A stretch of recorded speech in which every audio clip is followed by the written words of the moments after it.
Hi, my name is Gabby Fuentes, and today I will be going over a historical timeline of bilingual education in America.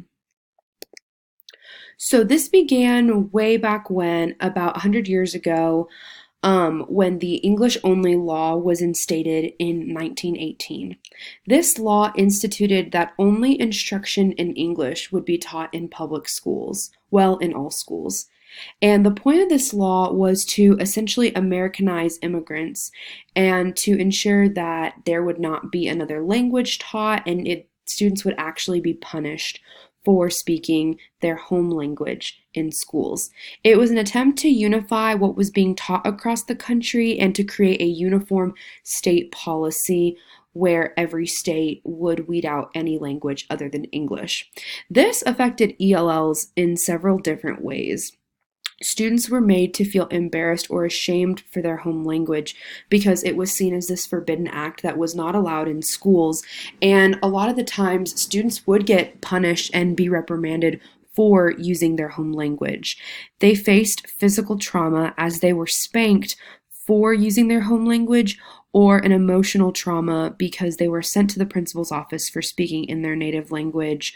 One individual in the video in particular remembers being sent to the principal's office because they had spoken English, and they were very confused as to why this was such a problem when it was something they were so used to, but they just remember feeling shame and embarrassed for their culture and for their language, and this is a lot of how ELLs were feeling at that time.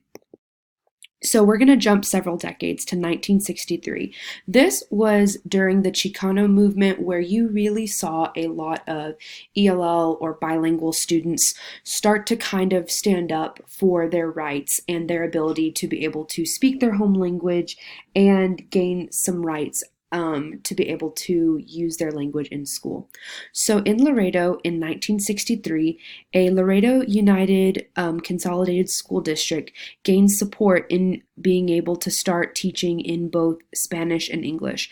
This was a big deal because this was the first attempt of its kind to begin incorporating a second language, a dual language program, and it created this snowball effect in other districts across Texas where other districts began teaching in dual languages, and this was super exciting because it showed support for a language other than English.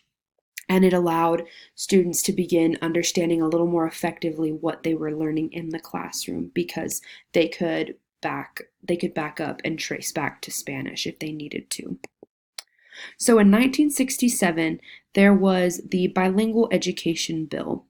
This was the first bill of its kind, and it was signed in 1967 to begin allowing for bilingual programs to be integrated into schools.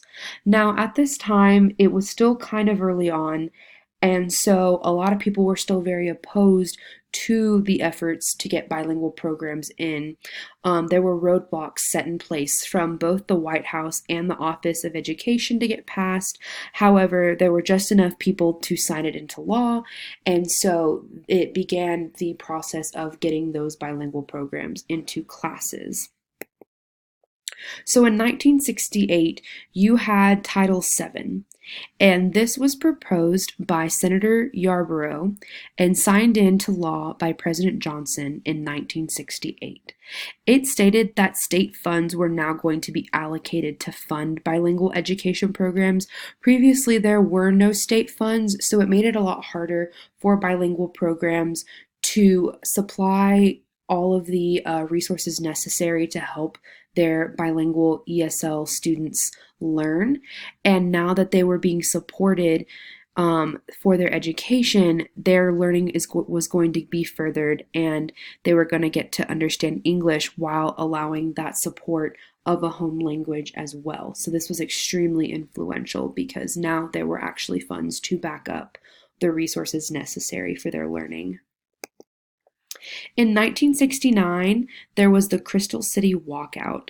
So children all across all across their areas realized that they were being mistreated for using Spanish in schools and being a minority and embracing their culture, so they had decided to take matters into their own hands. Over 100 students in 1969 decided to walk out one day of their school in Crystal City over their culturally deficient education, and I believe this was due to just the impact of the lack of Spanish and the lack of respect for Spanish at that time. This was one of the most significant school walkouts because the kids had taken it upon themselves that they had had enough and they wanted to bring change on this issue.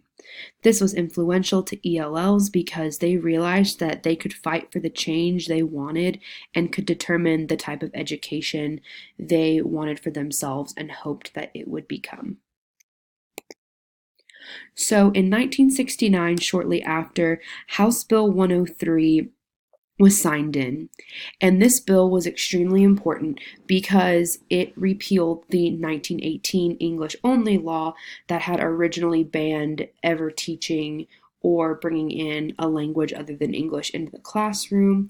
This was huge because it had been reprimanded previously that they use a language other than English, and it allows for the integration and promotion of bilingual education. So in 1962, this organization, the Texas Association for Bilingual Education, or TABI, was created. They were huge advocates for minority students in Texas, furthering bilingual education and helping to get resources necessary to help those kids learn. And it was huge because now there was a set organization that was going to fight for the rights of those in schools that needed those additional resources to succeed, and they were not going to back down. In 1974, this court case was extremely important, and it was known as Lau versus Nichols decision. So in California, there were Chinese American students that attended schools in San Francisco, and they were placed in mainstream classrooms. They were given no support in this school system. They were left essentially in the back of the classroom to quote unquote sink or swim, although the school argued they were given equal treatment, so they weren't denying their Chinese American students of anything less. They were given all of the same materials as the other students. But it was argued that these students were not being equally treated and they needed these resources to get assistance in these schools. And it led to further action where it was going to be specified that even though they were given the same tools, that they needed to have even more to be successful, and they were entitled to these. And so this decision led to the Lau remedies. So part of this act carried over from, like I stated, the previous court case, Lau versus Nichols, to discuss how schools needed to supply bilingual children with the resources necessary to be successful, whether it was an aid or it was additional resources, maybe a translator.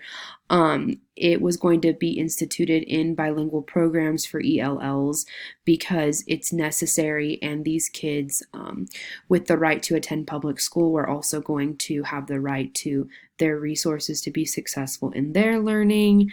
It was a precedent that was set to allow students who were native English speakers, like native English speakers had their resources, these bilingual students were going to be entitled to the resources that were able to be offered for them as well. And this concludes my presentation. These were the two areas that I brought my information from. One was a YouTube video on bilingual education in Texas, and one was the textbook we use in our class that discusses more about the Lau remedies and how that was influential. Thank you.